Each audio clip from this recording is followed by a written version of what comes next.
A recent report by management advisors Accenture says that LGBT plus leaders and heterosexual allies are needed if equality is to be achieved in the workplace. Now, this is a mainstream subject, but seems to me to be a very sensitive one in managing the whole recruitment process. And how can it work globally with all those different cultures in different countries? Who better to ask than my expert global recruitment friend, the CEO of the McGehrin Group, George McGehrin. Hello, George. Malcolm, it's great to see you again. It feels like we've been old friends, so it's good to catch up with you again. It is. And I've brought you a sensitive subject. I know this is a question that will challenge many CEOs, especially those with global operations. So what are your thoughts on it? And is it a super sensitive subject given how different countries look at the whole LGBT plus question? Right, and I would say this, and it's an interesting thing because the word sensitive, right? I'm from the New York area, right?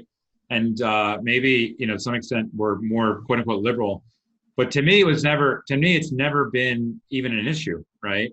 Like I've never even thought about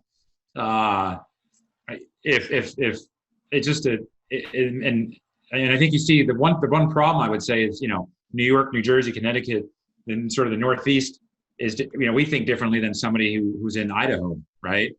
And I think that's the disconnect. I don't know. To me, it has zero play in anything. I think you just hire the best, in my opinion, and I might be wrong about this with some things, but I think you hire the best candidate, right? And if someone can do the job and they're terrific and they bring culturally,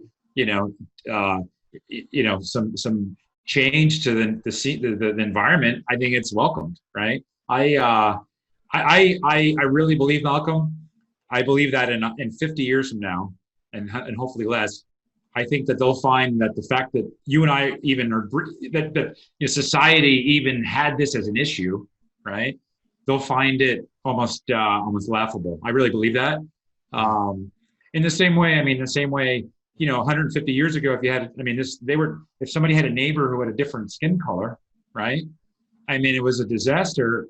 And now it's to me, it seems like that's a beautiful thing to have that kind of diversity from a global aspect, right? So I think in 50 years from now, maybe less, and hopefully I'm correct about this, I think it's going to be a non-issue with everybody, right? As long as somebody brings the table and they want to produce and they do great work, the rest shouldn't matter, right? I've got the green shirt on. Some people are opposed to green, right? And if you don't like it, but it's about the quality and the product of work.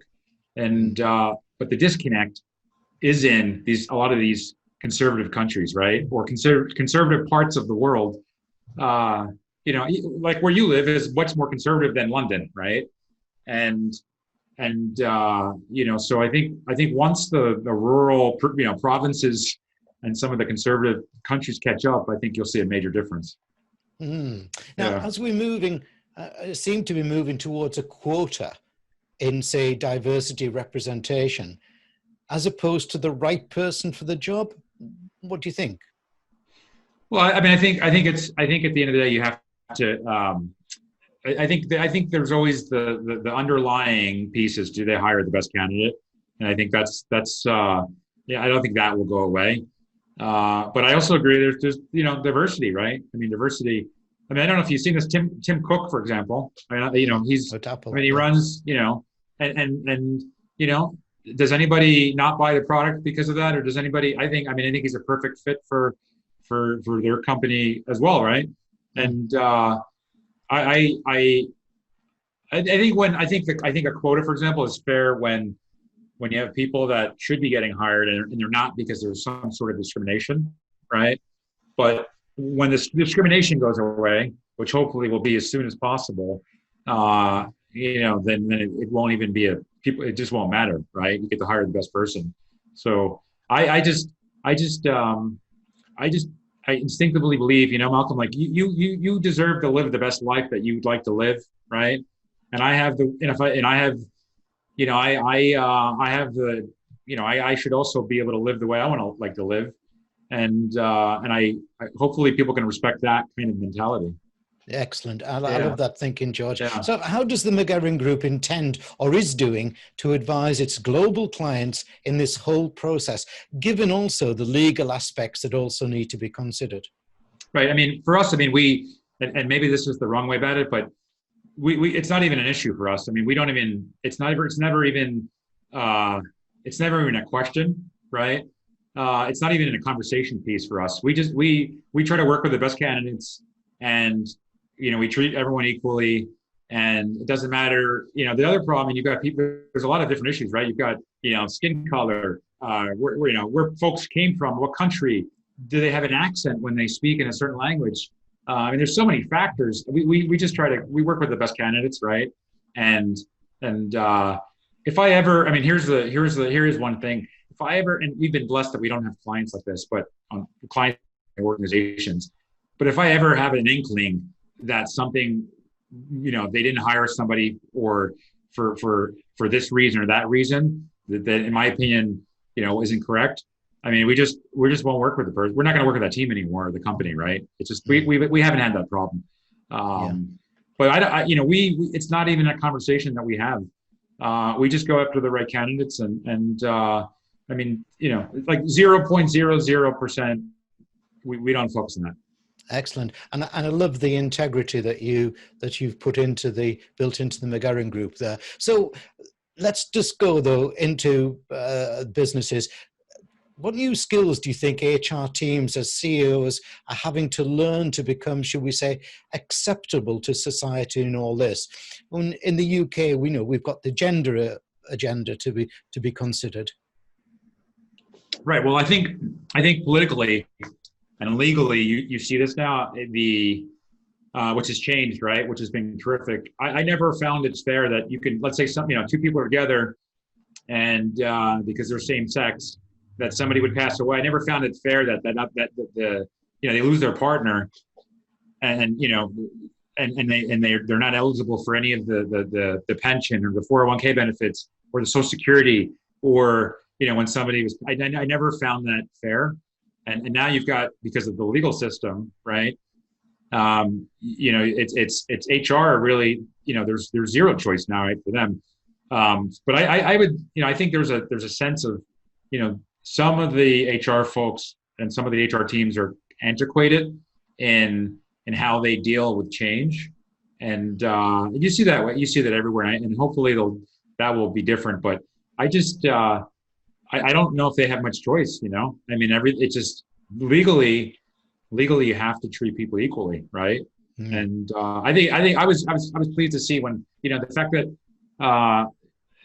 I mean, you should be able to marry, and this is just, some people have religious beliefs, but I really believe you should be able to marry anybody you'd like to, right? I mean, who am I to say who Malcolm marries, or George marries, and when you marry that person, you should have the same rights as everyone else, right? And, there's a lot of people that have been married 20, 30, 40 years, right? I mean, to me, it's almost a silly question. It's like, it's almost like the 1950s, 60s, right?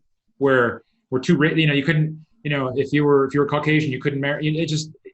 It's a terrible way to live, So, but I think that really the disconnect is in these places like the Idaho. I'm not going to blame Idaho, but like the Texas of the world, and Idaho's, and the Northern Englands, right? It's just, I think that has to really catch up, because they're so behind. They're so behind. I'll tell you a story too. This is I think I'd mentioned I have a house in South America. Did I ever tell you that? Yeah, you once, yes, yeah. Peru, is it?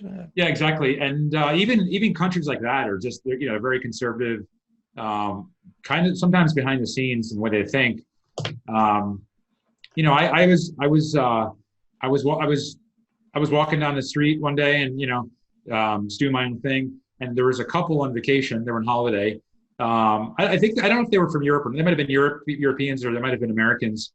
It was an interracial couple, right? Okay.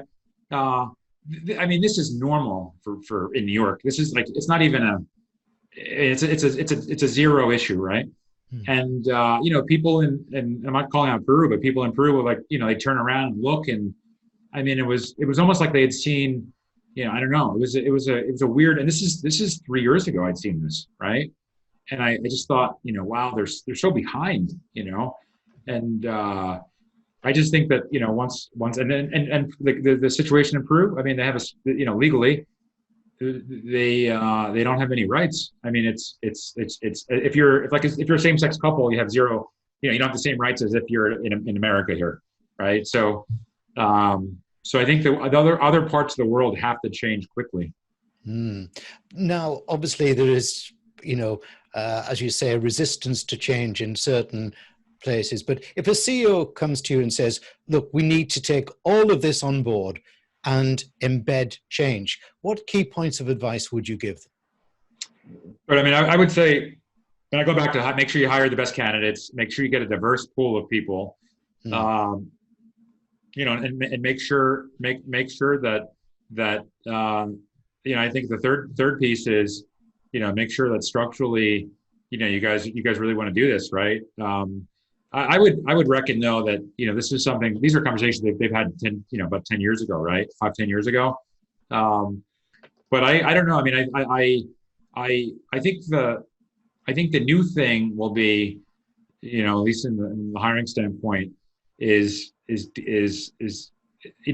we have Zooms everywhere, and it's you're now going to be you'll be able to see the home life of other people and how people live, right? And I think they'll have to deal with that piece. But at the end of the day, people need compassion, right? Compassion to work with others, and if they think that their business will grow with just one type of person, right? With one audience, it's a disaster for them, and they'll either be